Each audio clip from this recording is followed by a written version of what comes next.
ਭਾਵੇਂ ਕਣਕ ਅਤੇ ਝੋਨੇ ਵਰਗੀਆਂ ਰਵਾਇਤੀ ਫਸਲਾਂ ਨੂੰ ਵਿਸਾਰਨਾ ਔਖਾ ਹੈ, ਪਰ ਜੇਕਰ ਆਪਣੀ ਆਮਦਨ ਵਿੱਚ ਵਾਧਾ ਕਰਨਾ ਹੈ ਅਤੇ ਕੁਦਰਤੀ ਸਰੋਤਾਂ ਨੂੰ ਸਾਂਭਣਾ ਹੈ ਤਾਂ ਬਾਗਬਾਨੀ ਇੱਕ ਬਹੁਤ ਹੀ ਵਧੀਆ ਖੇਤੀ ਹੈ।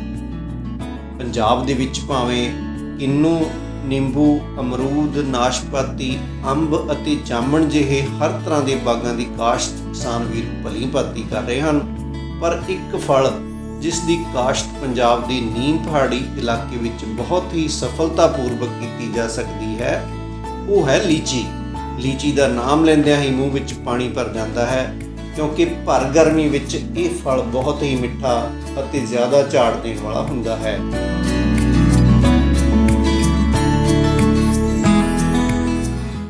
मेरा नाम विकास ठाकुर है। मैं ठाकुर भूरी सिंह जी का बेटा। साडे बाग विच दो वैरायटियां दे लीची दे जिहड़े पेड़ हैगे आ लगे हुए ने। एक तो देहरादून हैगा और दूसरा कलकत्ती दी वैरायटी हैगी है। जिहड़ी देहरादून दी वैरायटी है वो लीची का फल जिहड़ा कलकत्ती नालों तकरीबन कोई 15 दिन पहलां चलदा है ते 15 दिन ही पहलां खत्म हो जाता है। और स्टार्टिंग विच देहरादून लीची जिहड़ी है वो चलदी पई है तकरीबन जिद्दां कि तुसीं देखदे पे हो कि मेरी बैक साइड ते जिहड़ा पेड़ हैगा ये पेड़ जिहड़ा है देहरादून का पेड़ हैगा ते एक सामने पेड़ हैगा दे नाल वो कलकत्ती का पेड़ हैगा। तो जिहड़ी कलकत्ती की लीची है वो हजे थोड़ी कच्ची है और देहरादून जिहड़ी है वो प्रॉपर वे नाल पक चुकी है, मंडियां विच जा रही है टुटदी हुई। तुसीं देखिया होना लेबर लगी हुई है बाग विच जिहड़ी लीची का फल तोड़दी पई है। ये साडा जिहड़ा बगीचा हैगा ये घट्टो घट्ट कोई 20 तो 25 साल पुराना बगीचा है और इस कोई 2 किले 2 एकड़ दे विच जिहड़ा है पेड़ लीची दे लगे हुए ने और इत्थे घट्टो घट्ट 80 तो 90 दी जिहड़ी क्वांटिटी हैगी है जिहड़ी पेड़ां दी लगी हुई है। और पेड़ लगाउण दा जिहड़ा डिस्टेंस हैगा वो असीं 35 बाई 35 ते जिहड़ा पेड़ दा बूटा जिहड़ा लगदा वो लगांदे आ। जदों आपां लीची दा पेड़ जिहड़ा लगांदे आ, छोटा पेड़ जिद्दां एक छोटा पेड़ लगाया जांदा ज़मीन दे विच और 2 साल दा पेड़ जिहड़ा ज़मीन दे विच लगाया जांदा, 2 तो 3 साल दा पेड़ आपां ज़मीन दे विच लगांदे आ ते वो पेड़ तकरीबन जदों 5 तो 7 साल दा हो जांदा ते वो फल देना शुरू कर दिंदा ते हौली हौली उहदा फल वधदा जांदा। हुण जिवें कि तकरीबन तुसीं देख रहे हो कि बूटे काफ़ी वड्डे हो चुके ने। ये 20 तो 25 साल दे पेड़ हैगे ने, इसलिए पूरी मैच्योरिटी ते बूटे हैगे ने जिहड़े कि फल बहुत भरपूर फल लै रहे ने। और इस बार दी जो फसल आई है तुसीं पेड़ देख सकते हो, बहुत ही भरपूर फसल जिहड़ी है पेड़ ते आई हुई है और इदां दी फसल शायद पहलां नहीं आंदी सीगी। हुण बाग पूरी मैच्योरिटी ते हैगा जिहदे कारण इस बार फसल हर एक बगीचे विच बहुत वधिया फसल आई है। मौसम वधिया होने कारण बहुत अच्छी लीची निकलदी पई है और ये लीची साडी जिहड़ी है ये दिल्ली जाती है, बंबे जाती हैगी है, कलकत्ता जाती है। अलग अलग तरह के व्यापारी खुद ही बगीचे विच आ रहे हैं, बाग दे विच आके लीची देख रहे हैं, उन्होंने लीची पसंद करके वो इत्थों ही लीची खरीद के ते बाहर भेजते पे ने। तोड़ाई दे टाइम सानू बहुत गल्लां दा ध्यान रखना पैंदा है कि पेड़ दे उत्तों लीची तोड़नी है तो उन्होंने बिल्कुल सही तरीके नाल तोड़िया जाए जिहदे नाल कि उहदी एक गुच्छी प्रॉपर बनी जाए। आपां लीची नूं तोड़ के उन्होंने एक बिल्कुल सही तरीके नाल लगा के उहदा एक गुच्छा आपां बना दिंदे राउंड गुच्छा बना देना। जिहड़ा घट्टो घट्ट उहदी गुच्छे का वजन जिहड़ा है किलो का, पौना किलो, अद्धा किलो इदां दे गुच्छे बनाए जाते हैं, ठीक है जी। और जिहड़े वो गुच्छे बनाने तो बाद उहदी पैकिंग की जाती है, डिब्बियां दे विच पैक किया जाता है। 10 किलो की क्वांटिटी होंदी है, 9 किलो की क्वांटिटी होंदी है, 20 किलो की, 15 किलो की, अलग अलग तरह की क्वांटिटी भर के उन्होंने मंडी च लिया जाता। मैं सरकार अगे बेनती करना चाहना कि साडे पठानकोट की बेल्ट जिहड़ी है वो एक लीची जोन के रूप में जानी गई है। सुजानपुर विच एक लीची जोन का बहुत बड़ा दफ्तर बनाया गया गौरमेंट की तरफ तो। बट मैं उन्होंने एक रिक्वेस्ट करना चाहना अपने जिहड़ी साडा प्रशासन हैगा उन्होंने अगे बेनती करना चाहना कि साडे इत्थों कोई भी तरह की फ्लाइट की सहूलत जिहड़ी है वो सानू फार्मरां नूं नहीं मिलती पई है, जिहदे कारण असी लीची अपनी वध तो वध दिल्ली बाई ट्रक दे विच भेज दिंदे आं, किते चल जांदी है। पर बाई एयर अगर सानू पठानकोट तो जिहड़ी लीची है वो बाहर भेजण दा मौका मिलिया जाए, बंबे चली जाए, क्योंकि बंबे लीची जाती है, इत्थों लीची बंबे जाण च अगर ट्रक च भेजदे आं, गड्डी च भेजदे आं, घट्टो घट्ट सानू 36 घंटे 40 घंटे का टाइम लग जाता लीची बंबे या बंबे पहुँचाण च घट्टो घट्ट। तो बंबे जो लीची 40 घंटे पुजदी है तो वो लीची का कलर खराब हो जाता, गर्म हो जाती है लीची, हीट होने नाल लीची खराब हो जाती है, जिहदा कि मंडी च जाके सानू नुकसान हो जाता, उहदा प्रॉपर सानू उहदा बैनीफिट नहीं मिल पाता। इस करके प्रशासन अगे बेनती है कि चलो इस साल जे नहीं हो सकता तो घट्टो घट्ट अगले साल तक कुछ इदां दी कमर्शियल फ्लाइटां कीतियां जान जिहड़ा पठानकोट तो बंबे भेजी जा सके, पठानकोट तो कलकत्ता चल जाए, बेंगलोर चल जाए, ताकि फार्मर नूं इस चीज़ का पूरा पूरा बैनीफिट मिले। ਹੋਰ ਪ੍ਰਸ਼ਾਸਨ ਅੱਗੇ ਬੇਨਤੀ ਕੀਤੀ ਜਾਂਦੀ ਹੈ ਕਿ ਜੇਕਰ ਸਾਨੂੰ ਫਲਾਈਟ ਦੀ ਹਰ ਤਰ੍ਹਾਂ ਦੀ ਸਹੂਲਤ ਮਿਲਦੀ ਹੈ, ਇੱਥੋਂ ਸਾਡੀ ਲੀਚੀ ਬਾਹਰ ਜਾਂਦੀ ਹੈ, ਤੇ ਬਾਗਬਾਨੀ ਦਫ਼ਤਰ ਨੂੰ ਬਹੁਤ ਜ਼ਿਆਦਾ ਇੱਕ ਪ੍ਰਸ਼ਾਸਨ ਮਿਲਦਾ, ਪ੍ਰੋਤਸਾਹਨ ਵੀ ਹੁੰਦਾ। ਫਾਰਮਰ ਜਿਹੜਾ ਹੈ ਉਹ ਬਗੀਚਿਆਂ ਵੱਲ ਹੋਰ ਜ਼ਿਆਦਾ ਇੰਟਰਸਟ ਲਵੇਗਾ। ਜਿੱਦਾਂ ਕਿ ਦੂਸਰੀ ਖੇਤੀਆਂ 'ਚ ਫਾਰਮਰ ਝੋਨਾ ਲਾਉਂਦਾ ਹੈ, ਕਣਕ ਲਾਉਂਦਾ, ਉਹਨਾਂ ਨੂੰ ਬੈਨੀਫਿਟ ਮਿਲਦਾ, ਬਟ ਇੰਨਾ ਜ਼ਿਆਦਾ ਬੈਨੀਫਿਟ ਨਹੀਂ ਮਿਲ ਪਾ ਰਿਹਾ। ਜੇਕਰ ਕਿਸਾਨ ਬਗੀਚਿਆਂ ਦੀ ਤਰਫ ਜ਼ਿਆਦਾ ਇੰਟਰਸਟ ਲੈਂਦਾ, ਔਰ ਸਾਡੀ ਲੀਚੀ ਜਿਹੜੀ ਹੈ, ਕਿਉਂਕਿ ਕੁਛ ਇੱਕ ਏਰੀਆ ਜਿਹਦੇ ਵਿੱਚ ਲੀਚੀ ਹੋ ਰਹੀ ਹੈ, ਜਿੱਦਾਂ ਕਲਕੱਤਾ 'ਚ ਹੋ ਰਹੀ ਹੈ, ਬਿਹਾਰ 'ਚ ਹੋ ਰਹੀ ਹੈ, ਆਪਣੇ ਪੰਜਾਬ 'ਚ ਪਠਾਨਕੋਟ 'ਚ ਹੁੰਦੀ ਹੈ, ਪਠਾਨਕੋਟ ਦੀ ਬੈਲਟ ਹੈਗੀ ਹੈ, ਪਾਲਮਪੁਰ ਹੁੰਦੀ ਹੈ ਲੀਚੀ। ਇੱਦਾਂ ਦੀ ਕੁਛ ਇੱਕ ਡਿਸਟ੍ਰਿਕਟ ਹੈਗੀਆਂ, ਕੁਛ ਇੱਕ ਸਟੇਟਾਂ ਹੈਗੀਆਂ ਜਿੱਥੇ ਲੀਚੀ ਹੈਗੀ, ਪੂਰੇ ਹਿੰਦੁਸਤਾਨ 'ਚ ਲੀਚੀ ਨਹੀਂ ਹੁੰਦੀ। ਔਰ ਲੀਚੀ ਦੀ ਫਸਲ ਫਰੂਟ ਇੰਨਾ ਵਧੀਆ ਹੈਗਾ ਕਿ ਇਹਦੀ ਡਿਮਾਂਡ ਵਿਦੇਸ਼ਾਂ 'ਚ ਵੀ ਬਹੁਤ ਜ਼ਿਆਦਾ ਡਿਮਾਂਡ ਹੈਗੀ ਲੀਚੀ ਦੀ। ਤੇ ਜੇ ਸਾਨੂੰ ਇੱਥੋਂ ਸਹੂਲਤ ਮਿਲਦੀ ਹੈ, ਸਾਡਾ ਇੱਥੋਂ ਮਾਲ ਬਾਹਰ ਅਬਰੋਡ ਐਕਸਪੋਰਟ ਹੋ ਸਕਦਾ, ਅਸੀਂ ਉੱਥੇ ਭੇਜ ਸਕਦੇ ਹਾਂ।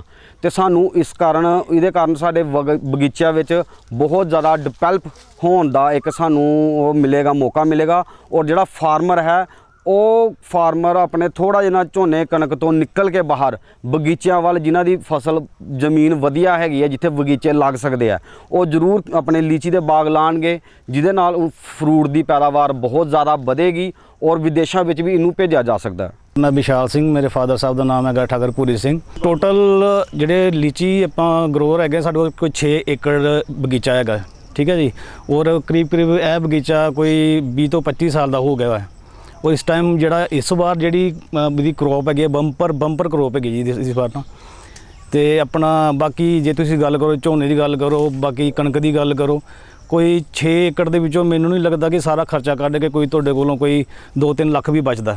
ਬਟ ਮੈਂ ਗੱਲ ਕਰਾਂ, ਅਗਰ ਇਸ ਵਾਰ ਇਸ ਟਾਈਮ ਦੀ ਗੱਲ ਕਰਾਂ, ਲੀਚੀ ਦਾ ਜਿੱਦਾਂ ਵੀ ਪਲਾਂਟ ਹੋ ਗਿਆ 20 ਤੋਂ 25 ਸਾਲ, ਔਰ ਜੇ ਮੈਂ 6 ਏਕੜ ਦੀ ਗੱਲ ਕਰਾਂ ਸਰ, ਇਹਦੇ ਵਿੱਚੋਂ ਤੁਹਾਡੀ ਖਿੱਚ ਕੇ ਕੋਈ ਹਾਰਡਲੀ ਮਹੀਨੇ ਦੀ ਮਿਹਨਤ ਹੈ, 1.5 ਮਹੀਨੇ ਦੀ ਮਿਹਨਤ ਹੈ। ਇਹਦੇ 'ਚ ਤੁਸੀਂ ਘੱਟੋ ਘੱਟ ਵੀ 12 ਤੋਂ 15 ਲੱਖ ਦੀ ਤੁਹਾਡੀ ਜਿਹੜੀ ਹੈ ਆਪਣੀ ਇਨਕਮ ਹੈਗੀ ਹੈ।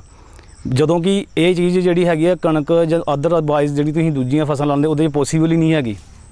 ਤਾਂ ਮੇਰਾ ਇੱਕ ਤੁਹਾਡੇ ਮਾਧਿਅਮ ਦੇ ਥਰੂ ਇੱਕ ਮੇਰਾ ਸੁਜੈਸ਼ਨ ਵੀ ਲੋਕਾਂ ਨੂੰ ਹੈਗੀ ਹੈ ਕਿ ਜ਼ਿਆਦਾ ਤੋਂ ਜ਼ਿਆਦਾ ਜਿਹੜੇ ਸਾਡੇ ਯੰਗ ਫਾਰਮਰ ਨੇ, ਉਹ ਆਪਣਾ ਲੀਚੀ ਜਿਹੜਾ ਗਰੋਅਰ ਹੈ ਇਹਦੀ ਸਾਈਡ ਵੱਲ ਆਉਣ।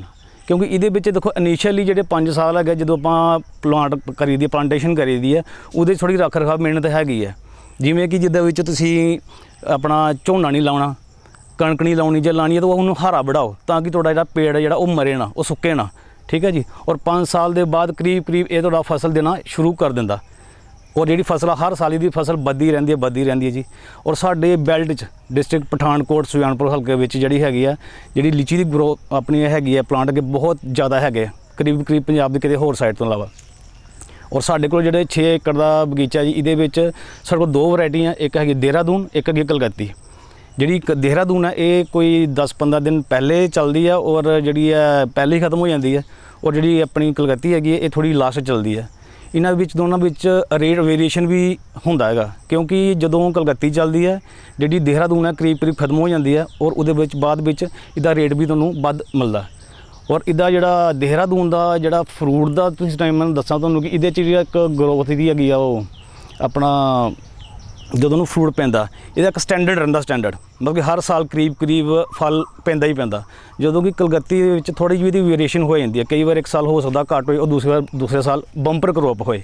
ਔਰ ਦੋਨਾਂ ਦੇ ਖਾਣ ਵਿੱਚ ਵੀ ਫਰਕ ਹੈ ਜੀ। ਜਿਹੜੀ ਆਪਣੀ ਦੇਹਰਾਦੂਨ ਹੈਗੀ ਇਹਦੇ ਵਿੱਚ ਥੋੜ੍ਹੀ ਸ਼ੂਗਰ, ਤੁਸੀਂ ਕਹਿ ਲਓ ਥੋੜ੍ਹੀ ਸ਼ੂਗਰ ਜ਼ਿਆਦਾ ਹੈ, ਥੋੜ੍ਹੀ ਮਿੱਠੀ ਜ਼ਿਆਦਾ। ਔਰ ਜਿਹੜੀ ਆਪਣੀ ਕਲਕੱਤੀ ਹੈ ਇਹ ਥੋੜ੍ਹੀ ਘੱਟ ਹੈ। ਅਦਰਵਾਈਜ਼ ਖਾਣ ਨੂੰ ਦੋਨੋਂ ਹੀ ਵਧੀਆ ਹੈਗੀਆਂ। ਫਸਲ ਜਦੋਂ ਤੁਹਾਡੀ ਕੰਪਲੀਟ ਹੋ ਜਾਂਦੀ ਹੈ, ਫਸਲ ਤੁਸੀਂ ਤੋੜ ਲੈਂਦੇ ਹੋ, ਤਾਂ ਜ਼ਿਆਦਾਤਰ ਕੀ ਹੁੰਦਾ ਕਿ ਪੇੜ ਦੇ ਜਿਹੜੇ ਥੱਲੇ ਦੇ ਵਿੱਚ ਪੱਤੇ ਵਗੈਰਾ ਕਾਫੀ ਪਏ ਹੁੰਦੇ ਆ। ਤਾਂ ਸਾਡੀ ਕੋਸ਼ਿਸ਼ ਹੁੰਦੀ ਹੈ ਕਿ ਲੇਬਰ ਲਗਾ ਕੇ ਆਪਣਾ ਜਿਹੜਾ ਪੱਤਾ ਇਹਨੂੰ ਸਾਰਿਆਂ ਨੂੰ ਬਾਹਰ ਕਢਾਇਆ ਜਾਂਦਾ ਆ, ਖਾਲੀ ਜਗ੍ਹਾ ਤੋਂ ਸੁੱਟਿਆ ਜਾਂਦਾ ਹੈ। ਇਹਨੂੰ ਫੂਕਣ ਦੀ ਵੀ ਕੋਈ ਲੋੜ ਨਹੀਂ ਹੈਗੀ। ਇਹਨਾਂ ਨੂੰ ਤੁਸੀਂ ਬਰੀਕ ਜਿਹੜਾ ਖਾਲੀ ਜਗ੍ਹਾ 'ਤੇ ਇਸ ਨੂੰ ਤੁਸੀਂ ਖਿਲਾਰ ਸਕਦੇ ਹੋ। ਖਿਲਾਰਨ ਤੋਂ ਬਾਅਦ ਤੁਸੀਂ ਟਰੈਕਟਰ ਨਾਲ ਦੀ ਵਹਾਈ ਕਰ ਸਕਦੇ ਹੋ, ਠੀਕ ਹੈ ਜੀ। ਵਹਾਈ ਕਰਨ ਨਾਲ ਕੀ ਹੋਗੇ, ਉਹ ਜਿਹੜਾ ਪੱਤਾ ਤੁਹਾਡਾ ਵੇਸਟੇਜ ਉਹ ਐਜ਼ ਏ ਖਾਦ ਦੀ ਤਰ੍ਹਾਂ ਹੀ ਕੰਮ ਕਰੇਗੀ ਤੁਹਾਡੀ। ਇਸ ਤੋਂ ਇਲਾਵਾ ਜਦੋਂ ਤੁਹਾਡੀ ਸਫਾਈ ਹੋ ਜਾਂਦੀ ਹੈ, ਤੁਸੀਂ ਇਹਨੂੰ ਗੋਡੀ ਪਵਾ ਸਕਦੇ ਹੋ, ਕੁਆਂਟੀਟੀ ਦੇ ਹਿਸਾਬ ਨਾਲ ਤੁਸੀਂ ਯੂਰੀਆ ਲੈ ਸਕਦੇ ਹੋ। ਔਰ ਇਸ ਤੋਂ ਇਲਾਵਾ ਤੁਸੀਂ ਅਗਰ ਗੋਬਰ ਹੈਗਾ ਪਿਆ, ਉਹ ਤੁਸੀਂ ਯੂਜ਼ ਕਰੋ, ਉਹ ਸਭ ਤੋਂ ਬੈਸਟ ਹੈ ਜੀ। ਬਾਗਬਾਨੀ ਵਿਭਾਗ ਦਾ ਲੀਚੀ ਸਟੇਟ ਅਗਰ ਬਣੀ ਹੈ ਤਾਂ ਉਹਨਾਂ ਦਾ ਹੀ ਸਾਰਾ ਇਹਦੇ 'ਚ ਆਸ਼ੀਰਵਾਦ ਹੈ ਜੀ। ਉਹਨਾਂ ਨੇ ਬਹੁਤ ਐਫਰਟ ਕੀਤਾ ਇੱਥੇ ਲੀਚੀ ਜ਼ੋਨ ਐਸਟੈਬਲਿਸ਼ ਕਰਨ ਵਿੱਚ। ਔਰ ਸਭ ਤੋਂ ਵੱਡੀ ਗੱਲ ਸਾਡੇ ਸੁਜਾਨਪੁਰ ਹਲਕੇ ਦੇ ਆਪਣੇ SDO ਸਾਹਿਬ, ਉਹਨਾਂ ਨੂੰ ਸਾਨੂੰ ਜਦੋਂ ਵੀ ਜ਼ਰੂਰਤ ਪੈਂਦੀ ਹੈ ਬਾਗ ਬਗੀਚੇ ਦੇ ਟਾਈਮ ਤੇ ਇਹਦੇ ਕੋਰ ਦੀ ਟਾਈਮ ਤੇ ਆਪਾਂ ਉਹਨਾਂ ਨੂੰ ਜੀ ਕੋਲ ਕਰੀਦੀ ਹੈ। ਉਹਨਾਂ ਤੋਂ ਪ੍ਰੋਪਰ ਪੁੱਛਿਆ ਜਾਂਦਾ ਕਿ ਕਿਹੜੀ ਦਵਾਈ ਸਪਰੇਅ ਕਰਨੀ ਹੈ, ਕਿਹੜੀ ਨਹੀਂ ਕਰਨੀ ਹੈਗੀ, ਕਦੋਂ ਕਦੋਂ ਕਰਨੀ ਹੈ। ਇਸ ਤੋਂ ਇਲਾਵਾ ਸਾਨੂੰ ਇਸ ਵਾਰੀ ਉਹਨਾਂ ਨੇ ਰੂਟਾਵੀਟਰ ਇਨਵੋਲਵ ਕੀਤੇ ਨੇ ਜੀ ਗੁਡਾਈ ਕਰਨ ਲਈ। ਮੈਨੂੰ ਥੋੜ੍ਹਾ ਔਖਾ ਹੁੰਦਾ, ਕਈ ਵਾਰੀ ਲੇਬਰ ਦੀ ਪ੍ਰੋਬਲਮ ਹੋ ਜਾਂਦੀ ਹੈ, ਬਟ ਅਗਰ ਤੁਸੀਂ ਰੂਟਾਵੀਟਰ ਨਾਲ ਯੂਜ਼ ਕਰਦੇ ਹੋ ਔਰ ਇਸ ਵਾਰ ਮੈਂ ਪਰਸਨਲੀ ਆਪਾਂ ਜਿੱਦਾਂ ਮੈਂ ਯੂਜ਼ ਕੀਤਾ ਹੈ ਤੇ ਇੱਕ ਰੂਟਾਵੀਟਰ ਨਾਲ ਘੱਟੋ ਘੱਟ ਵੀ ਜੀ ਤੁਸੀਂ ਕੋਈ ਜ਼ਿਆਦਾ ਤਾਂ ਨਹੀਂ 40 50 60 ਤੁਸੀਂ ਜਿਹੜੇ ਪੇੜ ਆ ਤੁਸੀਂ ਦੀ ਗੁਡਾਈ ਕਰ ਸਕਦੇ ਹੋ ਬੜੇ ਈਜ਼ੀਲੀ। ਔਰ ਇਸ ਤੋਂ ਇਲਾਵਾ ਉਹਨਾਂ ਨੇ ਕਟਿੰਗ ਵਾਲੀਆਂ ਆਪਣਾ ਕਟਿੰਗ ਵਾਲੇ ਟੂਲ ਰੱਖੇ ਹੋਏ ਨੇ ਔਰ ਸਪਰੇਅ ਕਰਨ ਲਈ ਸਪਰੇਅ ਟੈਂਕ ਵਗੈਰਾ ਵੀ ਸਾਨੂੰ ਪ੍ਰੋਵਾਈਡ ਕੀਤੇ ਜਾਂਦੇ ਨੇ। ਉਹਦੇ ਵੱਲੋਂ ਪ੍ਰੋਪਰ ਫੈਸਿਲਿਟੀ ਹੈ ਜੀ ਸਾਨੂੰ। ਬੈਨੀਫਿਟ ਹੀ ਬੈਨੀਫਿਟ ਹੈ, ਇਹਦੇ 'ਚ ਨੁਕਸਾਨ ਕੋਈ ਨਹੀਂ ਹੈਗਾ। ਔਰ ਤੁਸੀਂ ਬੈਸਟ ਕਰਨਾ ਤੇ ਯਾਰ ਤੁਹਾਨੂੰ ਬਸ ਪਤਾ ਹੋਣਾ ਚਾਹੀਦਾ ਕਿ ਜਿਹੜਾ ਤੁਸੀਂ ਪਲਾਂਟੇਸ਼ਨ ਕਰ ਰਹੇ ਹੋ ਉਹ ਤੁਹਾਡਾ ਪੌਦਾ ਬੈਸਟ ਹੈਗਾ। ਇਹ ਨਾ ਹੋਏ ਕਿ ਉਹ ਕਿਤੇ ਮਾੜਾ ਪੌਦਾ ਹੋਏ ਤਾਂ ਕਿ ਅੱਗੇ ਜਾ ਕੇ 4 5 7 ਸਾਲ ਬਾਅਦ ਵੀ ਪ੍ਰੋਪਰ ਗਰੋਥ ਨਾ ਹੋਏ। ਸਭ ਤੋਂ ਪਹਿਲੀ ਗੱਲ ਕਿ ਤੁਹਾਨੂੰ ਜਿਹੜੀ ਪਲਾਂਟ ਕਰਨਾ ਤੁਸੀਂ ਪੇੜ ਉਹ ਤੁਹਾਨੂੰ ਅੱਛਾ ਮਿਲਣਾ ਚਾਹੀਦਾ ਹੈ। ਇਹਦੀ ਜਿਹੜਾ ਪੌਦਾ ਹੈਗਾ ਇਹਦੀ ਏਜ ਘੱਟੋ ਘੱਟ 2 2.5 ਸਾਲ ਦੀ ਹੋਣੀ ਚਾਹੀਦੀ ਹੈ। ਜ਼ਿਆਦਾ ਛੋਟਾ ਪੌਦਾ ਤੁਸੀਂ 1 ਸਾਲ ਦਾ ਲੈ ਲਓ ਜਾਂ ਫਿਰ ਕੋਈ 4 ਸਾਲ ਦਾ ਲੈ ਲਓ, ਇਹਦੇ 'ਚ ਨੁਕਸਾਨ ਹੈ ਜੀ। ਬਿਲਕੁਲ ਜਿਹੜਾ ਸਟੈਂਡਰਡ ਹੈ ਔਰ ਪਰਫੈਕਟ ਜਿਹੜਾ ਤੁਸੀਂ ਪਲਾਂਟ ਲਗਾਉਣਾ ਉਹ 2 ਤੋਂ 2.5 ਸਾਲ ਦਾ ਹੈਗਾ ਜੀ। ਉਹਦੇ ਬਾਅਦ ਟਾਈਮ ਟੂ ਟਾਈਮ ਤੁਸੀਂ ਜਿਹੜੀ ਇਹਦੀ ਗੁਡਾਈ ਕਰੋ ਔਰ ਕੋਸ਼ਿਸ਼ ਕਰੋ ਕਿ ਜਿੱਥੇ ਤੁਸੀਂ ਬਗੀਚਾ ਲਗਾਉਣਾ ਉੱਥੇ ਝੋਨਾ ਨਾ ਲਗਾਓ ਜਾਂ ਫਿਰ ਕੋਈ ਇਦਾਂ ਦੀ ਚੀਜ਼ ਨਾ ਲਗਾਓ ਕਿ ਜਿਹਦੇ ਕਾਰਨ 12 ਮਹੀਨੇ ਵਿੱਚ ਪਾਣੀ ਖੜਾ ਰਵੇ ਜਾਂ ਫਿਰ ਉਹਨੂੰ ਤੁਸੀਂ ਪਾਣੀ ਨਾ ਲਗਾ ਪਾਓ। ਕਿਉਂਕਿ ਜਦੋਂ ਤੁਸੀਂ ਬਗੀਚਾ ਲਾਉਣਾ ਤੁਹਾਨੂੰ ਟਾਈਮ ਟੂ ਟਾਈਮ ਪਾਣੀ ਵੀ ਦੇਣੇ ਪੈਣਾ, ਉਹਦੀ ਗੁਡਾਈ ਵੀ ਕਰਨੀ ਪੈਣੀ ਹੈ। ਹਾਂ, ਇਸ ਦੇ ਦੌਰਾਨ ਤੁਸੀਂ ਕੋਈ ਹਰੀਆਂ ਜਿਹੜੀਆਂ ਚੀਜ਼ਾਂ ਉਹ ਸਬਜ਼ੀ ਲਗਾ ਸਕਦੇ ਹੋ, ਪੀਹ ਲਗਾ ਸਕਦੇ ਹੋ, ਬਰਸਨ ਲਗਾ ਸਕਦੇ ਹੋ, ਕਣਕ ਲਗਾ ਸਕਦੇ ਹੋ, ਜਿਹੜੀ ਕਿ ਤੁਸੀਂ ਹਰੀ ਵੇਚ ਕੇ ਤੁਸੀਂ ਵੇਚ ਸਕਦੇ ਹੋ, ਦੇ ਸਕਦੇ ਹੋ, ਤਾਂ ਕਿ ਤੁਸੀਂ ਟਾਈਮ ਦੇ ਟਾਈਮ ਆਪਣੇ ਜਿਹੜੇ ਪਲਾਂਟ ਨੂੰ ਤੁਸੀਂ ਤਿਆਰ ਕਰ ਸਕੋ, ਪਾਣੀ ਦੇ ਸਕੋ, ਖਾਦਾਂ ਪਾ ਸਕੋ। ਮੈਂ ਜਤਿੰਦਰ ਕੁਮਾਰ ਬਤੌਰ ਬਾਗਬਾਨੀ ਵਿਕਾਸ ਅਫਸਰ ਪਠਾਨਕੋਟ ਜ਼ਿਲ੍ਹੇ ਵਿੱਚ ਸੇਵਾ ਨਿਭਾ ਰਿਹਾ ਹਾਂ। ਅੱਜ ਅਸੀਂ ਪਠਾਨਕੋਟ ਜ਼ਿਲ੍ਹੇ ਵਿੱਚ ਭੂਰੀ ਸਿੰਘ ਉਹਨਾਂ ਦੇ ਬਾਗ ਦੇ ਵਿੱਚ ਖੜ੍ਹੇ ਹਾਂ। ਜਿਵੇਂ ਕਿ ਤੁਸੀਂ ਦੇਖ ਰਹੇ ਹੋ ਕਿ ਕਿ ਜਿਹੜੀ ਇਸ ਵਾਰ ਆ ਲੀਚੀ ਦੀ ਬਹੁਤ ਭਰਪੂਰ ਫਸਲ ਹੋਈ ਆ। ਇਸ ਵਾਰ ਜਿਹੜਾ ਸਾਡਾ ਲੀਚੀ ਦਾ ਰੇਟ ਜਿਹੜਾ ਆ ਉਹ ਵੀ ਪਿਛਲੇ ਸਾਲ ਨਾਲੋਂ ਕਾਫੀ ਵਧੀਆ ਮਿਲ ਰਿਹਾ ਹੈ। ਜਿਸ ਤਰ੍ਹਾਂ ਕਿ ਪਿਛਲੇ ਸਾਲ ਕੋਵਿਡ ਦੌਰਾਨ ਵੀ ਕਾਫੀ ਮੁਸ਼ਕਲ ਆਈ ਸੀ, ਲੇਕਿਨ ਇਸ ਸਾਲ ਜੇ ਅਸੀਂ ਦੇਖਿਆ ਜਾਵੇ ਕਿ ਲੀਚੀ ਦੀ ਫਸਲ ਭਰਪੂਰ ਤੇ ਵਧੀਆ ਕੁਆਲਿਟੀ ਦੀ ਹੋਣ ਕਰਕੇ ਜਿਹੜੇ ਬੰਬੇ, ਦਿੱਲੀ, ਬੈਂਗਲੌਰ, ਗੁਜਰਾਤ ਤੋਂ ਜਿਹੜੇ ਬਾਇਰ ਨੇ ਉਹ ਸਿੱਧੇ ਇੱਥੇ ਆ ਰਹੇ ਨੇ, ਸਿੱਧੇ ਜ਼ਿਮੀਂਦਾਰਾਂ ਨਾਲ ਰਾਬਤਾ ਕਾਇਮ ਕਰ ਰਹੇ ਨੇ ਤੇ ਬਹੁਤ ਵਧੀਆ ਰੇਟ ਦੇ ਰਹੇ ਨੇ। ਜਿਵੇਂ ਕਿ ਹੁਣ ਜਿਹੜਾ ਰੇਟ ਸਾਡਾ ਜਿਹੜਾ 90 ਤੋਂ 100 ਰੁਪਇਆ ਘੱਟੋ ਘੱਟ ਜਿਹੜਾ ਇਹ ਜਾ ਰਿਹਾ ਹੈ। ਮਹਿਕਮੇ ਵੱਲੋਂ ਜ਼ਿਮੀਂਦਾਰਾਂ ਨੂੰ ਉਤਸ਼ਾਹਿਤ ਕਰਨ ਲਈ ਕਾਫੀ ਸਹੂਲਤਾਂ ਦਿੱਤੀਆਂ ਜਾ ਰਹੀਆਂ ਨੇ। ਸਹੂਲਤਾਂ ਦੇ ਨਾਲ ਨਾਲ ਉਹਨਾਂ ਨੂੰ ਤਕਨੀਕੀ ਗਿਆਨ ਵੀ ਦਿੱਤਾ ਜਾਂਦਾ ਹੈ। ਮਹਿਕਮੇ ਵੱਲੋਂ ਬਾਗਬਾਨਾਂ ਨੂੰ ਨਵੇਂ ਬਾਗ ਲਗਾਉਣ ਲਈ ਵਿੱਤੀ ਸਹਾਇਤਾ ਦਿੱਤੀ ਜਾਂਦੀ ਹੈ। ਉਹਨਾਂ ਦੇ ਨਾਲ ਨਾਲ ਉਹਨਾਂ ਨੂੰ ਲੇਆਊਟ ਕਰਵਾਈ ਜਾਂਦੀ ਹੈ। ਬਾਗਬਾਨੀ ਮਹਿਕਮੇ ਵੱਲੋਂ ਸਰਕਾਰੀ ਨਰਸਰੀ ਜਾਂ ਗੌਰਮੈਂਟ ਮਨਜ਼ੂਰਸ਼ੁਦਾ ਨਰਸਰੀਆਂ ਜੋ ਨੇ, ਰਜਿਸਟਰਡ ਨਰਸਰੀਆਂ ਨੇ, ਉਹਨਾਂ ਤੋਂ ਬੂਟੇ ਵੀ ਮੁਹੱਈਆ ਕਰਵਾਏ ਜਾਂਦੇ ਨੇ। ਇਹਨਾਂ ਤੋਂ ਇਲਾਵਾ ਉਹਨਾਂ ਨੂੰ ਬੂਟੇ ਲਗਾਉਣ ਦੀ ਤਕਨੀਕੀ ਜਾਣਕਾਰੀ ਦਿੱਤੀ ਜਾਂਦੀ ਹੈ। ਬਾਗ ਲਗਾਉਣ ਤੋਂ ਬਾਅਦ ਉਹਨਾਂ ਨੂੰ ਅਸੀਂ ਮਹਿਕਮੇ ਵੱਲੋਂ ਸਬਸਿਡੀ ਵੀ ਮੁਹੱਈਆ ਕਰਵਾਉਂਦੇ ਹਾਂ। ਇਸ ਤੋਂ ਇਲਾਵਾ ਜਦੋਂ ਮਹਿਕਮੇ ਵੱਲੋਂ ਬਾਗਵਾਨ ਦਾ ਬਾਗ ਵੱਡਾ ਹੋ ਜਾਂਦਾ ਹੈ ਤੇ ਸਮੇਂ-ਸਮੇਂ 'ਤੇ ਬਾਗਾਂ ਵਿੱਚ ਕਿਹੜੀ ਸਪਰੇਆਂ ਹੋਣੀਆਂ ਨੇ, ਕੀ ਫਰਟੀਲਾਈਜ਼ਰ ਪਾਣੇ ਨੇ, ਜੇ ਕੋਈ ਨਵੀਂ ਬਿਮਾਰੀ ਆਈ ਆ ਉਹਦਾ ਕੀ ਹੱਲ ਆ, ਉਹ ਯੂਨੀਵਰਸਿਟੀ ਨਾਲ ਵੀ ਰਾਬਤਾ ਕਾਇਮ ਕਰਕੇ ਜਿਹੜੇ ਬਾਗਵਾਨਾਂ ਦੀ ਜਿਹੜੀ ਆ ਅਸੀਂ ਮੁਸ਼ਕਲ ਨੂੰ ਦੂਰ ਕਰਦੇ ਹਾਂ।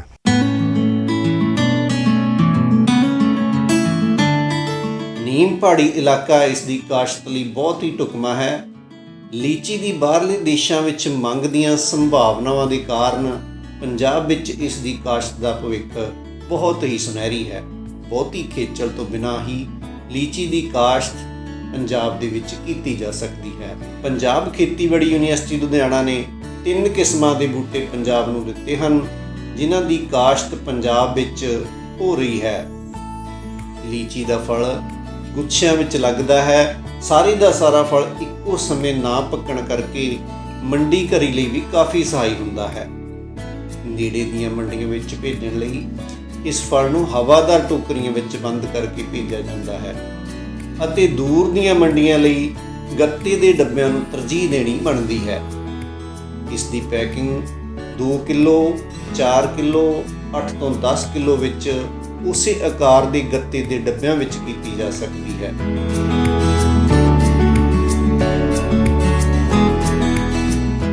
ਅੱਜ ਕੱਲ੍ਹ ਇੱਕ ਸੋਸ਼ਲ ਮੀਡੀਆ ਇੱਕ ਐਸਾ ਜ਼ਰੀਆ ਬਣ ਚੁੱਕਿਆ, ਜਿੱਦਾਂ ਕਿ ਲੋਕੀ ਅੱਜ ਕੱਲ੍ਹ ਟਿਕਟੌਕ ਯੂਜ਼ ਕਰਦੇ ਪਏ ਆ, ਇਦਾਂ ਦੇ ਮੀਡੀਆ ਯੂਜ਼ ਕਰਦੇ। ਉਹ ਇੱਕ ਫੇਕ ਵੀਡੀਓ ਜੀ ਬਣਾ ਕੇ ਕਿਸੇ ਨੇ ਪਾ ਦਿੱਤੀ ਸੀਗੀ ਕਿ ਲੀਚੀ ਵਿੱਚ ਕੋਈ ਇਦਾਂ ਦਾ ਵਾਇਰਸ ਆ ਗਿਆ ਜਿਹਦੇ ਕਾਰਨ ਕੋਈ ਚਮਕੀ ਬੁਖਾਰ ਹੁੰਦਾ ਪਿਆ ਆ। ਇਦਾਂ ਦਾ ਕੋਈ ਪ੍ਰੋਸੀਜਰ ਨਹੀਂ ਸੀਗਾ। ਅਗਰ ਕੋਈ ਬੱਚਾ ਓਵਰ ਈਟਿੰਗ ਕਰ ਲੈਂਦਾ ਹੈ, ਜਿੱਦਾਂ ਲੀਚੀ ਦਾ ਫਰੂਟ ਹੈਗਾ, ਟੇਸਟ ਹੈਗਾ, ਬਹੁਤ ਵਧੀਆ ਖਾਣ 'ਚ ਮਜ਼ਾ ਹੈਗਾ, ਉਹ ਬੱਚਾ ਨੂੰ ਟੇਸਟ 'ਚ ਜ਼ਿਆਦਾ ਖਾ ਲੈਂਦਾ, ਉਹ ਥੋੜ੍ਹਾ ਉਹਦੇ ਲਈ ਇੱਕ ਹਾਨੀਕਾਰਕ ਹੋ ਸਕਦਾ। ਸਾਡੇ ਆਪਣੇ ਜਿਹੜੇ ਪੇਰੈਂਟਸ ਹੈਗੇ, ਪੇਰੈਂਟਸ ਨੂੰ ਧਿਆਨ ਰੱਖਣਾ ਚਾਹੀਦਾ ਕਿ ਬੱਚਿਆਂ ਨੂੰ ਅਗਰ ਫਰੂਟ ਦੇਣਾ ਹੈ ਤੇ ਕਿਸ ਕੁਆਂਟੀਟੀ 'ਚ ਦੇਣਾ ਹੈ। ਉਹਨਾਂ ਨੂੰ ਪਤਾ ਹੋਣਾ ਚਾਹੀਦਾ ਕਿ 2 4 10 ਦਾਣੇ ਜਿਹੜੇ ਆ ਉਹ ਬੱਚਿਆਂ ਨੂੰ ਖਾਣ ਲਈ ਦਿੱਤੇ ਜਾਣ। ਉਹਦਾ ਕੋਈ ਇਫੈਕਟ ਨਹੀਂ ਹੈਗਾ। ਔਰ ਲੀਚੀ ਦੇ ਵਿੱਚ ਕਿਸੇ ਲੀਚੀ ਦੇ ਵਿੱਚ ਹਲਕੀ ਜੀ ਇੱਕ ਲੂੜੀ ਜੀ ਪਾਈ ਜਾਂਦੀ ਹੈ, ਔਰ ਉਹਦਾ ਕੋਈ ਵੀ ਕਾਰਨ ਨਹੀਂ ਹੈਗਾ ਕਿ ਉਹ ਲੂੜੀ ਹੈਗੀ ਉਹਦੇ ਨਾਲ ਕੋਈ ਬੁਖਾਰ ਹੈ, ਕੋਈ ਵਾਇਰਲ ਹੈ, ਇਦਾਂ ਦੀ ਕੋਈ ਗੱਲ ਨਹੀਂ ਹੈਗੀ। ਲੀਚੀ ਦਾ ਫਰੂਟ ਜਿਹੜਾ ਬਹੁਤ ਵਧੀਆ ਫਰੂਟ ਹੈਗਾ। ਇਹਦੇ 'ਚ ਹਰ ਤਰ੍ਹਾਂ ਦਾ ਵਿਟਾਮਿਨ ਪਾਇਆ ਜਾਂਦਾ। ਹੁਣ ਜਿੱਦਾਂ ਕਿ ਕਰੋਨਾ ਵਾਇਰਸ ਦਾ ਚੱਲਦਾ ਪਿਆ, ਕਰੋਨਾ ਵਾਇਰਸ ਦੇ ਨਾਲ ਲੜਨ ਲਈ ਲੀਚੀ ਬਹੁਤ ਵਧੀਆ ਇਫੈਕਟਿਵ ਹੈਗੀ ਹੈ। ਇਹਦੇ ਵਿੱਚ ਮਲਟੀ ਵਿਟਾਮਿਨ ਪਾਇਆ ਜਾਂਦਾ, ਵਿਟਾਮਿਨ ਕੇ ਹੈਗਾ, ਹਰ ਤਰ੍ਹਾਂ ਦਾ ਇਹਦੇ 'ਚ ਜਿਹੜਾ ਵਿਟਾਮਿਨ ਪਾਇਆ ਜਾਂਦਾ। ਇਸ ਕਰਕੇ ਮੈਂ ਸਾਰਿਆਂ ਅੱਗੇ ਬੇਨਤੀ ਕਰਦਾ ਕਿ ਜਿਹੜੀਆਂ ਫੇਕ ਨਿਊਜ਼ ਆ ਜਾਂਦੀਆਂ, ਫੇਕ ਅਫਵਾਹਾਂ ਆ ਜਾਂਦੀਆਂ, ਉਹਨਾਂ ਵੱਲ ਧਿਆਨ ਨਾ ਦੇ ਕੇ ਇੱਕ ਪ੍ਰੈਕਟੀਕਲ ਚੀਜ਼ ਦੇਖੋ ਕਿ ਇਹ ਫਰੂਟ ਹੈਗਾ, ਬਹੁਤ ਵਧੀਆ ਫਰੂਟ ਹੈ, ਜਿਹਦਾ ਸਾਡੇ ਖਾਣ ਨਾਲ ਬੋਡੀ ਨੂੰ ਬਹੁਤ ਜ਼ਿਆਦਾ ਵਿਟਾਮਿਨ ਮਿਲਦੇ ਨੇ। ਸਾਡੇ ਕੋਲ ਟੋਟਲ ਕੋਈ 13 14 ਏਕੜ ਸਾਡੇ ਕੋਲ ਜ਼ਮੀਨ ਹੈਗੀ ਆ, ਜਿਹਦੇ ਵਿੱਚ ਥੋੜ੍ਹੀ ਕੁਝ ਐਗਰੀਕਲਚਰ ਹੈਗੀ, ਥੋੜ੍ਹੀ ਕਮਰਸ਼ੀਅਲ ਹੈਗੀ ਹੈ। ਅਤੇ ਅਸੀਂ ਹਜੇ ਤੱਕ 3.5 ਏਕੜ 'ਚ ਸਾਡੇ ਕੋਲ ਬਾਗ ਤਿਆਰ ਹੈਗਾ। ਔਰ ਅਸੀਂ ਆਪਣੇ ਪਿੰਡ ਵਿੱਚ, ਫੂਲ ਪਿਆਰੇ ਪਿੰਡ ਵਿੱਚ ਸਭ ਤੋਂ ਪਹਿਲੇ ਫਾਰਮਰ ਹੈਗੇ ਆ ਜਿਨ੍ਹਾਂ ਨੇ ਲੀਚੀ ਦਾ ਬਾਗ ਤਿਆਰ ਕੀਤਾ ਹੈ, ਅੰਬ ਦਾ ਬਾਗ ਤਿਆਰ ਕੀਤਾ ਹੈ। ਸਾਡੇ ਇਸ ਕਰਕੇ ਅਸੀਂ ਲੀਚੀ ਦੀ ਇਹ ਜਿਹੜੀ ਦੇਣ ਸਾਡੇ ਫਾਦਰ ਸਾਹਿਬ ਨੇ ਸਾਨੂੰ ਦਿੱਤਾ ਬਗੀਚਾ ਲਗਾ ਕੇ, ਅਸੀਂ ਬਹੁਤ ਬਹੁਤ ਸ਼ੁਕਰਗੁਜ਼ਾਰ ਹਾਂ ਕਿ ਉਹਨਾਂ ਨੇ ਸਾਨੂੰ ਇਸ ਤਰੀਕੇ ਇਸ ਰਾਹ ਵੱਲ ਪਾਇਆ ਕਿ ਫਰੂਟ ਇੱਕ ਐਸਾ ਮਾਧਿਅਮ ਹੈ ਜਿਹਦਾ ਮੰਡੀ ਵਿੱਚ ਜਾ ਕੇ ਨਗਦ ਪੈਸੇ ਮਿਲ ਜਾਂਦੇ ਆ। ਅੱਛਾ ਵਪਾਰ ਹੈਗਾ, ਵਪਾਰੀ ਦੂਰ ਦੂਰ ਤੋਂ ਯੂਪੀ ਤੋਂ ਵਪਾਰੀ ਇੱਥੇ ਆ ਰਿਹਾ ਵਪਾਰ ਕਰਨ ਲਈ, ਬੈਂਗਲੋਰ ਤੋਂ ਆ ਰਿਹਾ, ਬੰਬੇ ਤੋਂ ਵਪਾਰੀ ਇੱਥੇ ਖਰੀਦਣ ਲਈ ਲੀਚੀ ਆ ਰਿਹਾ। ਔਰ ਮੈਂ ਇੱਕ ਇਹ ਸੰਦੇਸ਼ ਆਪਣੇ ਨੌਜਵਾਨ ਭਰਾਵਾਂ ਨੂੰ ਵੀ ਦੇਣਾ ਚਾਹੁੰਦਾ ਕਿ ਜਿਹੜੇ ਜਿਨ੍ਹਾਂ ਕੋਲੋਂ ਜ਼ਮੀਨ ਜਾਇਦਾਦ ਜ਼ਮੀਨ ਹੈਗੀ ਹੈ ਜਾਂ ਉਹ ਇਹ ਲੀਚੀ ਦਾ ਬਾਗ ਬਗੀਚਾ ਲਾਉਣਾ ਚਾਹੁੰਦੇ ਨੇ, ਉਹ ਇਹ ਬਾਗ ਲਾ ਕੇ ਇੱਕ ਅੱਛੀ ਇਨਕਮ ਪੈਦਾ ਕਰ ਸਕਦੇ। ਜਿੱਦਾਂ ਕਿ ਸਾਡੀ ਜਿਹੜਾ ਅਸੀਂ ਝੋਨਾ ਲਾਉਂਦੇ ਹਾਂ ਜਾਂ ਆਪਣਾ ਕਣਕ ਲਾਉਂਦੇ ਹਾਂ, ਸਾਨੂੰ 1 ਕਿੱਲੇ ਵਿੱਚੋਂ ਵੱਧ ਤੋਂ ਵੱਧ 20-25 ਹਜ਼ਾਰ ਦਾ ਜਿਹੜਾ ਪ੍ਰੋਫਿਟ ਹੁੰਦਾ ਹੈ ਹਰ ਸਾਲ। 20-25 ਹਜ਼ਾਰ ਸਾਨੂੰ ਕਣਕ 'ਤੇ ਬਚ ਜਾਂਦਾ ਹੈ, 20-25 ਹਜ਼ਾਰ ਸਾਨੂੰ ਵੱਧ ਤੋਂ ਵੱਧ ਝੋਨੇ 'ਤੇ ਬਚ ਜਾਂਦਾ, ਬਹੁਤ ਮਿਹਨਤ ਕਰਨ ਦੇ ਬਾਅਦ। ਔਰ ਲੀਚੀ ਦਾ ਇਦਾਂ ਦਾ ਹੈਗਾ ਕਿ 1 ਕਿੱਲੇ ਵਿੱਚ ਘੱਟੋ ਘੱਟ 35 ਤੋਂ 40 ਪੇੜ ਜਿਹੜੇ ਆ 1 ਕਿੱਲੇ ਵਿੱਚ ਇਹਦੇ ਲੱਗਦੇ ਨੇ। ਅਤੇ ਜੇਕਰ 1 ਕਿੱਲਾ ਬਾਗ, ਜਿੱਦਾਂ ਹੁਣ ਕਿ ਸਾਡਾ ਇਹ ਬਾਗ ਹੈਗਾ ਇਹ 2.5 ਕਿੱਲੇ ਵਿੱਚ ਹੈਗਾ, ਔਰ ਇਹਦੇ 'ਚ ਘੱਟੋ ਘੱਟ ਸਾਡੇ 80-90 ਪੇੜ ਜਿਹੜੇ ਆ ਉਹ ਲੱਗੇ ਹੋਏ ਨੇ। ਔਰ 80-90 ਪੇੜ ਉੱਤੇ ਇੰਨਾ ਕੁ ਫਲ ਹੈਗਾ ਕਿ ਘੱਟੋ ਘੱਟ ਇਹ 5-6 ਲੱਖ ਰੁਪਏ ਦਾ ਜਿਹੜਾ ਹੈ ਇਹ ਕੋਈ 15 ਤੋਂ 20 ਦਿਨ ਦੇ ਵਿੱਚ ਜਿਹੜਾ ਇਹ ਬਿਜ਼ਨਸ ਜਿਹੜਾ ਹੋ ਸਕਦਾ। ਔਰ ਨੌਜਵਾਨਾਂ ਅੱਗੇ ਬੇਨਤੀ ਹੈ ਕਿ ਬਿਜ਼ਨਸ ਵੀ ਕਰ ਸਕਦੇ ਆ ਲੀਚੀ ਦਾ। ਮੇਰੀ ਯੰਗਸਟਰ ਜਿਹੜੀ ਜਨਰੇਸ਼ਨ ਹੈਗੀ ਹੈ, ਮੇਰੇ ਉਹਨਾਂ ਦਾ ਇੱਕ ਮੈਸੇਜ ਹੈਗਾ ਕਿ ਜਿੱਦਾਂ ਸਾਡੇ ਕੋਲ ਕੋਈ 2-3 ਕਿੱਲੇ ਪੈਲੀ ਹੈਗੇ, 4 ਕਿੱਲੇ ਪੈਲੀ ਹੈ, ਉਹਦੇ ਵਿੱਚ ਆਪਾਂ ਸਰਵਾਈਵ ਨਹੀਂ ਕਰ ਸਕਦੇ ਜੀ। ਔਰ ਉਹਦੇ ਵਿੱਚ ਝੋਨਾ ਕਣਕ ਦੇ ਇਲਾਵਾ ਆਪਾਂ ਕੁਝ ਕਰ ਵੀ ਨਹੀਂ ਕਰਦੇ ਹਾਂ, ਅਤੇ ਉਹਦੇ ਹਾਰਡਲੀ ਤੁਹਾਡੀ ਜਿਹੜੀ ਰੋਜੀ ਰੋਟੀ ਹੀ ਚੱਲਦੀ ਹੈ। ਬਟ ਮੇਰਾ ਐਕਸਪੀਰੀਅੰਸ ਇਹ ਕਹਿੰਦਾ ਕਿ ਜਦੋਂ ਤੁਹਾਡੇ 3 ਕਿੱਲੇ ਵੀ ਅਗਰ ਤੁਹਾਡੇ ਕੋਲ ਪੈਲੀ ਹੈਗੀ, ਮੰਨ ਲਓ ਤੁਸੀਂ 3 ਕਿੱਲੇ ਵਿੱਚ ਅਗਰ ਪਲਾਂਟ ਲਾਉਂਦੇ ਹੋ, ਪਹਿਲੇ 5 ਸਾਲ ਦੇਖੋ ਤੁਹਾਨੂੰ ਇਨਕਮ ਵੀ ਆਣੀ, ਕਿਉਂਕਿ ਤੁਸੀਂ ਉਹਦੇ ਵਿੱਚ ਸਬਜ਼ੀ ਲਗਾਉਣੀ ਹੈ, ਤੁਸੀਂ ਕਣਕ ਲਗਾਉਣੀ ਹੈ, ਔਰ ਹਾਰੀ ਵੱਢ ਕੇ ਤੁਹਾਡੀ ਆਈ ਚਾਈ ਤੁਹਾਡੀ ਦਿਨਚਰਿਆ ਚਲੀ ਰਹਿਣੀ ਤੁਹਾਡੀ ਉਹਦੇ ਨਾਲ। 5 ਸਾਲ ਬਾਅਦ ਜਿੱਦਾਂ ਤੁਹਾਡਾ ਬਾਗ ਤਿਆਰ ਹੋਣਾ, ਉਹਨੇ ਤੁਹਾਨੂੰ ਫਸਲ ਦੇਣਾ ਸ਼ੁਰੂ ਕਰ ਦੇਣੀ ਹੈ। ਔਰ ਜਿਹੜਾ 5 ਸਾਲ ਦਾ ਪਹਿਲਾ ਪੀੜਾ ਉਹ ਤੁਹਾਨੂੰ ਖਾਸ ਚੁੱਭਣਾ ਨਹੀਂ ਹੈਗਾ। ਅਗਰ ਤੁਹਾਨੂੰ ਫਿਰ ਵੀ ਡਾਊਟ ਹੈ ਕਿ ਨਹੀਂ ਤੁਹਾਡਾ ਹੱਥ ਟੈਟ ਹੋ ਸਕਦਾ, ਤੁਸੀਂ ਉਹਦੇ ਵਿੱਚ ਜਿੱਦਾਂ ਕਿ ਸਾਨੂੰ ਮੇਰੇ ਬ੍ਰਦਰ ਨੇ ਤੁਹਾਨੂੰ ਪਹਿਲੇ ਦੱਸਿਆ ਕਿ ਜਦੋਂ ਪਲਾਂਟ ਲਗਾਉਂਦੇ ਆਪਾਂ 30 ਤੋਂ 35 ਫੁੱਟ ਦਾ ਵਿੱਚ ਗੈਪ ਰੱਖਦੇ ਹਾਂ, ਔਰ ਉਸ ਗੈਪ ਦੇ ਵਿੱਚ ਤੁਸੀਂ ਅਮਰੂਦ ਲਗਾ ਸਕਦੇ ਹੋ, ਪਲਮ ਲਗਾ ਸਕਦੇ ਹੋ, ਤੁਸੀਂ ਕਿੰਨੂ ਲਗਾ ਸਕਦੇ ਹੋ, ਤਾਂ ਕਿ ਜਦੋਂ ਤੁਹਾਡਾ 5 ਸਾਲ, ਕਿਉਂਕਿ ਇਹ ਜਿਹੜੇ ਪੇੜ ਹੈਗੇ ਆ, ਜਿੱਦਾਂ ਕਿੰਨੂ ਹੋ ਗਿਆ, ਪਲਮ ਹੋ ਗਿਆ, ਠੀਕ ਹੈ ਜੀ, ਸੰਤਰਾ ਹੋ ਗਿਆ, ਇਹ ਕਰੀਬ ਦੂਜੇ ਸਾਲ ਤੋਂ ਹੀ ਫਲਣਾ ਸ਼ੁਰੂ ਹੋ ਜਾਂਦਾ, ਤੁਹਾਨੂੰ ਦੂਸਰੇ ਸਾਲ ਤੋਂ ਹੀ ਇਨਕਮ ਆਉਣਾ ਸ਼ੁਰੂ ਹੋ ਜਾਂਦੀ ਹੈ। ਔਰ 5-7 ਸਾਲ ਦੇ ਗੈਪ ਵਿੱਚ ਇਹ ਤੁਹਾਨੂੰ ਇਨਕਮ ਠੀਕ ਠਾਕ ਦੇਣਾ ਸ਼ੁਰੂ ਕਰ ਦਿੰਦੇ ਆ। ਔਰ 7 ਸਾਲ ਬਾਅਦ ਤੁਹਾਨੂੰ ਲੀਚੀ ਦੀ ਆਪਣਾ ਇਨਕਮ ਦੇਣਾ ਸ਼ੁਰੂ ਕਰ ਦੇਣੀ ਹੈ। ਜਿਵੇਂ ਜਿਵੇਂ ਲੀਚੀ ਦਾ ਬਾਗ ਤਿਆਰ ਹੁੰਦਾ, ਤੁਸੀਂ ਉਹਦੀ ਜਿਹੜਾ ਤੁਸੀਂ ਪਲਮ ਲਗਾਈ ਹੈ ਜਾਂ ਅਮਰੂਦ ਲਗਾਇਆ, ਤੁਸੀਂ ਉਹਦੀ ਕਟਾਈ ਕਰਨਾ ਸ਼ੁਰੂ ਕਰ ਦਿਓ। ਔਰ ਠੀਕ ਕੋਈ 20 ਸਾਲ ਬਾਅਦ ਤੁਹਾਨੂੰ 3 ਕਿੱਲੇ 'ਚੋਂ ਮੇਰਾ ਜਿੱਥੋਂ ਆਈਡੀਆ ਹੈਗਾ ਜੀ 2 ਮਹੀਨੇ ਦੀ ਮਿਹਨਤ ਆ ਸਾਰੀ, ਔਰ ਇਹਦੇ ਵਿੱਚੋਂ ਤੁਸੀਂ ਜ਼ਿਆਦਾ ਨਹੀਂ ਕੋਈ 8-10 ਲੱਖ ਤੁਸੀਂ ਕਮਾ ਸਕਦੇ ਹੋ। ਔਰ ਮੈਂ ਤੁਹਾਨੂੰ ਵੱਧ ਤੋਂ ਵੱਧ ਇਹੀ ਕਹਾਂਗਾ ਕਿ ਹਾਂ, ਜਿਹੜੇ ਛੋਟੇ ਫਾਰਮਰ ਹੈਗੇ ਆ, ਪਲੀਜ਼ ਤੁਸੀਂ ਲੀਚੀ ਪ੍ਰੋਡਕਸ਼ਨ ਵਾਸਤੇ ਆਓ। ਮੈਂ ਅੰਬ ਵੀ ਤੁਹਾਨੂੰ ਇੰਨਾ ਨਹੀਂ ਕਹਾਂਗਾ ਲਗਾਉਣ ਲਈ, ਕਿਉਂਕਿ 2 ਸਾਲ ਦੀ ਫਸਲ ਹੈ, ਔਰ ਇੱਕ ਲੀਚੀ ਐਸੀ ਫਸਲ ਹੈ ਜਿਹੜੀ ਹਰ ਸਾਲ ਹੁੰਦੀ ਹੈ ਔਰ ਪ੍ਰੋਪਰ ਹੁੰਦੀ ਹੈ, ਔਰ ਇਹਦੇ ਲਈ ਕੋਈ ਜ਼ਿਆਦਾ ਮਿਹਨਤ ਨਹੀਂ ਕਰਨੀ ਪੈਂਦੀ। ਪਿਛਲੇ ਕਾਫੀ ਸਮੇਂ ਤੋਂ ਅਸੀਂ ਮਹਿਕਮੇ ਵੱਲੋਂ ਮੰਡੀਕਰਨ ਵੱਲ ਜ਼ੋਰ ਲਗਾ ਰਹੇ ਹਾਂ ਕਿ ਖੁਦ ਮੰਡੀਕਰਨ ਕੀਤਾ ਜਾਵੇ। ਇਸ ਤਹਿਤ ਅਸੀਂ ਕਾਫੀ ਜ਼ਿਮੀਂਦਾਰ ਆ ਜੋ ਇਸ ਧੰਦੇ ਵੱਲ ਆਪਣਾ ਅਡੋਪਟ ਵੀ ਕੀਤੇ ਹੋਏ ਆ ਕਿ ਜਿਹੜਾ ਉਹ ਖੁਦ ਮੰਡੀਕਰਨ ਕਰਦੇ ਨੇ, ਅਤੇ ਖੁਦ ਮੰਡੀਕਰਨ ਕਰਨ ਨਾਲ ਉਹ ਇੱਕ ਵਧੀਆ ਮੁਨਾਫਾ ਬਾਗ ਤੋਂ ਲੈ ਰਹੇ ਨੇ। ਇਸ ਤੋਂ ਇਲਾਵਾ ਬਾਗਾਂ ਦੇ ਵਿੱਚ ਕੋਈ ਵੀ ਇੰਪਲੀਮੈਂਟ, ਕੋਈ ਸਪਰੇ ਪੰਪ ਹੋ ਗਿਆ ਜਾਂ ਕੋਈ ਛੋਟਾ ਟਰੈਕਟਰ ਹੋ ਗਿਆ, ਪਾਵਰ ਟਿਲਰ ਹੋ ਗਏ, ਉਹ ਜਿਹੜੇ ਆ ਮਹਿਕਮੇ ਵੱਲੋਂ ਸਬਸਿਡੀ ਦੇ ਉੱਤੇ ਬਾਗਬਾਨਾਂ ਨੂੰ ਦਿੱਤੇ ਜਾਂਦੇ ਨੇ। ਇਸ ਤੋਂ ਇਲਾਵਾ ਬਾਗ ਦੇ ਵਿੱਚ ਜੇ ਕੋਈ ਲੀਚੀ ਦੇ ਰੱਖ ਰਖਾਵ ਲਈ ਕੋਈ ਛੋਟਾ ਪੈਕ ਹਾਊਸ ਯੂਨਿਟ ਲਗਾਉਣਾ ਚਾਹੁੰਦਾ ਹੈ ਤਾਂ ਉਹ ਵੀ ਮਹਿਕਮੇ ਵੱਲੋਂ ਜੋ ਯੂਨੀਵਰਸਿਟੀ ਦਾ ਡਿਜ਼ਾਈਨ ਹੈ ਉਸ ਮੁਤਾਬਕ ਤਿਆਰ ਕਰਵਾ ਕੇ ਉਹਨਾਂ ਨੂੰ ਸਬਸਿਡੀ ਮੁਹੱਈਆ ਕਰਵਾਈ ਜਾ ਰਹੀ ਆ।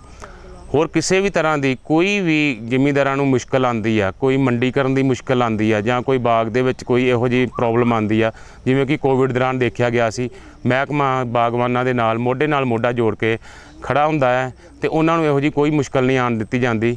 ਜਿਵੇਂ ਕਿ ਕੋਵਿਡ ਦੌਰਾਨ ਅਸੀਂ ਇੱਕ ਸਟੇਟ ਤੋਂ ਦੂਜੀ ਸਟੇਟ ਨਹੀਂ ਮੂਵ ਕਰ ਸਕਦੇ ਜਾਂ ਇੱਕ ਡਿਸਟ੍ਰਿਕਟ ਤੋਂ ਦੂਜੀ ਸਟੇਟ 'ਚ ਨਹੀਂ ਕਰ ਸਕਦੇ ਮੂਵ, ਤਾਂ ਅਸੀਂ ਲੋਕਲ ਐਡਮਿਨਿਸਟ੍ਰੇਸ਼ਨ ਨਾਲ ਰਲ ਕੇ ਉਹਨਾਂ ਨੂੰ ਪਾਸ ਮੁਹੱਈਆ ਕਰਵਾਏ ਤੇ ਉਹਨਾਂ ਦਾ ਖੁਦ ਮੰਡੀਕਰਨ ਵੀ ਕਰਵਾਇਆ ਤਾਂ ਜੋ ਉਹਨਾਂ ਨੂੰ ਵਧੀਆ ਜਿਹੜਾ ਰੇਟ ਮਿਲ ਸਕਦਾ। ਇਸ ਤੋਂ ਇਲਾਵਾ ਬਾਗਬਾਨਾਂ ਨੂੰ ਕੋਈ ਵੀ ਠੇਕੇਦਾਰ ਵੱਲੋਂ ਕੋਈ ਪ੍ਰੋਬਲਮ ਆਉਂਦੀ ਆ, ਜੇ ਸਾਡੇ ਨੋਟਿਸ ਵਿੱਚ ਆਉਂਦੀ ਆ ਕੋਈ, ਉਹ ਵੀ ਠੇਕੇਦਾਰਾਂ ਨਾਲ ਉਹਨਾਂ ਦਾ ਜਿਹੜਾ ਮਿਲ ਕੇ ਜਿਹੜਾ ਆ ਉਹਨਾਂ ਦੀ ਮੁਸ਼ਕਲ ਜਿਹੜੀ ਆ ਉਹ ਸਾਂਝੀ ਹੱਲ ਕਰਵਾ ਦਿੱਤੀ ਜਾਂਦੀ ਆ।